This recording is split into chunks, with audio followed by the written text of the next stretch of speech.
Nights of Nia. So I wanted to make a video today, kind of expanding on some concepts I introduced in my last video, um, about how I have discovered these different subtypes of INFJs and why it matters, why I think it's valid, why I think that the standard model of like a fixed function stack is kind of outdated and limiting, and how finding your individual cognitive function stack can be really helpful in understanding yourself better and, of course, understanding other people better.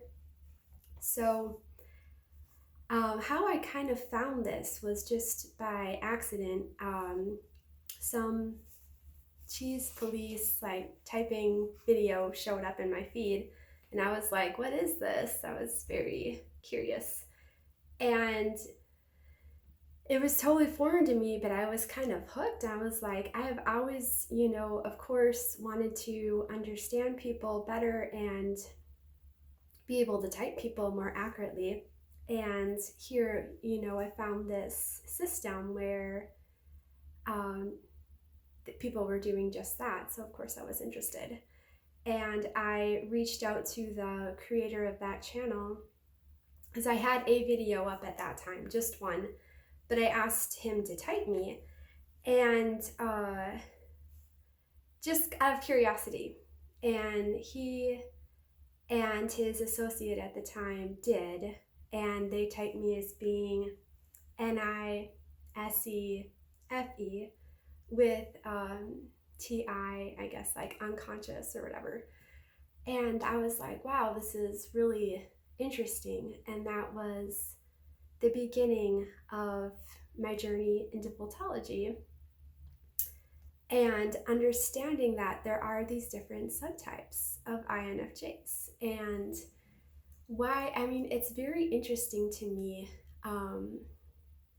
Is it such a rare type already?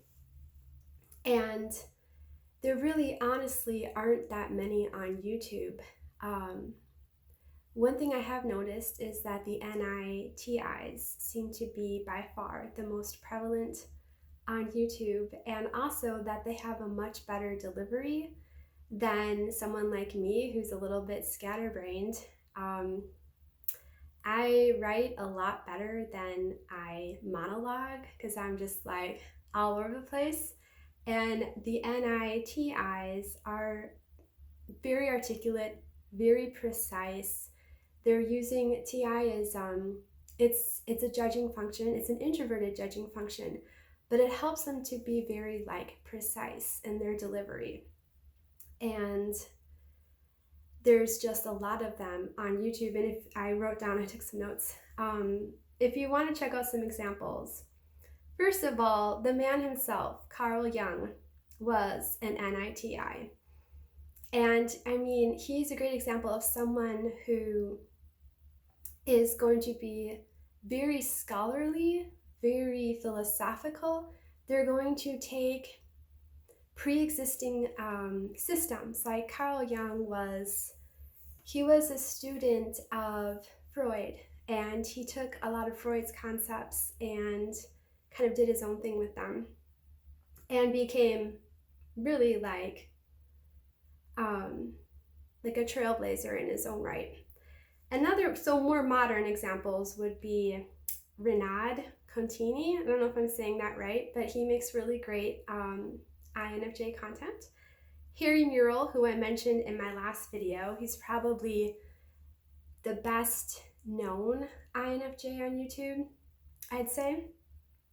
And then also there, for a female example of an NITI, you can look at Claire Lehman, and she doesn't make INFJ content.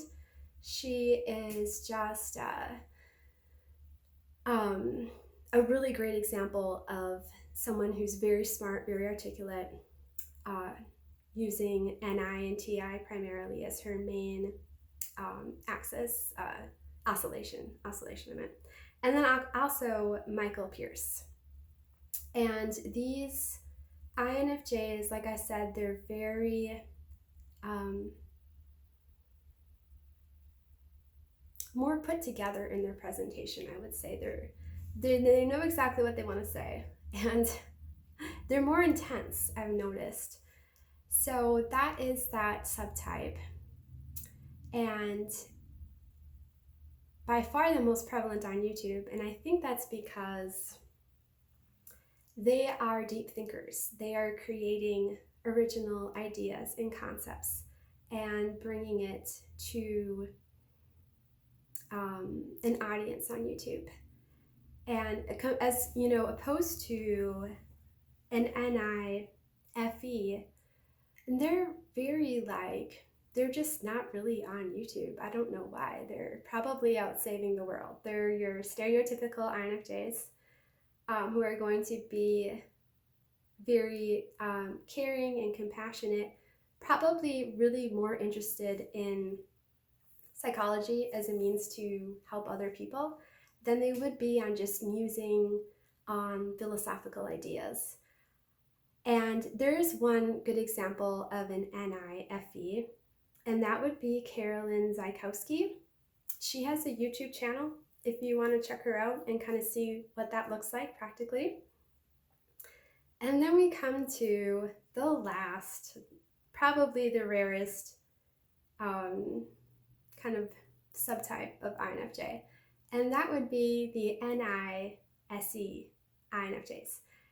And this would be a polarized oscillation. Unusual development could be the result of trauma, or who knows, environmental influences. And there is an example on YouTube that my friend and typing mentor found and told me about, and it's a young actress, Sydney Sweeney. You can check her out, and she is totally gonna be defying all the INFJ stereotypes. She's very kind of like a little bit valley girl, a little bit flighty. With people who are double perceivers, you're going to see a lot more they're going to be very fluid. There's a lot of swaying. For myself, as a double perceiver, I am almost never just standing still. If I'm standing, I'm rocking back and forth. There's a lot of the PE bubbling coming up. So these INFJs are going to be kind of flighty. I would definitely describe myself as ditzy. It's very well known with my friends that if they make plans with me, I'm probably going to forget. I'll be like, yes, let's do it. And then the day comes and they call me and they're like, I'm on my way. And I'm like, what?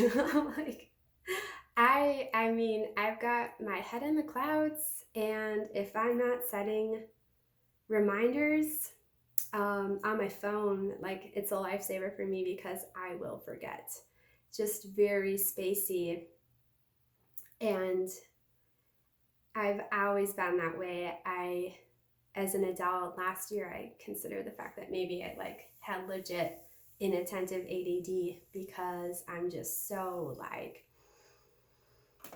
forgetful and all of that. But yeah, so these INFJs are going to be a little bit more impulsive, fun.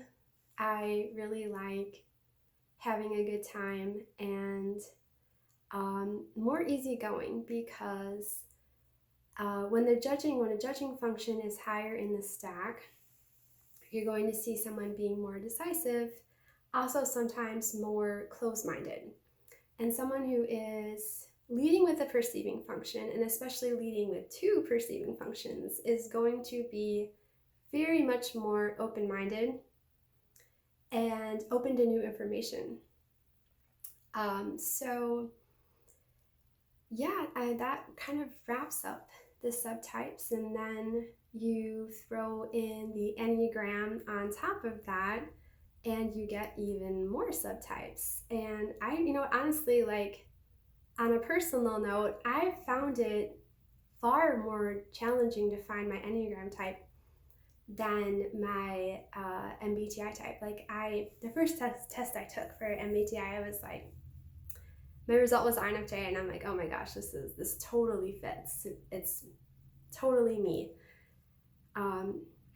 But with like the MBTI, first I tested as a 2 and then as a 4, and I was like, yeah, sure.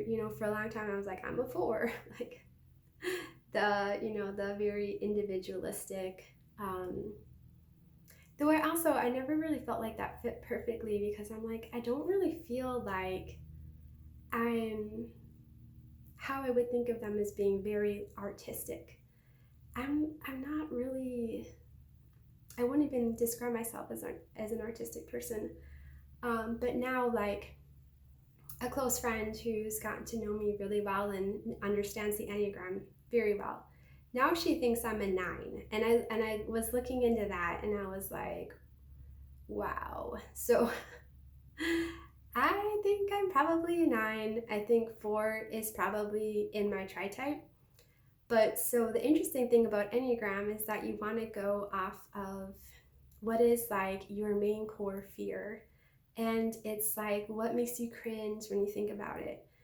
And I do have that, the 4 seeking a sense of identity, wanting to feel special. But I feel like I relate more to 9s, where I can be I get overwhelmed really easy, and then I get really passive. I always thought of myself as more of a sidekick type of person. Like, I love supporting my family, friends, and loved ones, and I get way more fulfillment out of that than pursuing goals for myself. I will put everything on the back burner, be very avoidant. And I was like, yes, I think that's me. I always thought of it as being like having middle child syndrome, because I am a middle child. I am very much a peacekeeper. I hate conflict. And for me, one of the worst feelings is feeling like someone I love is mad at me. It's like painful for me.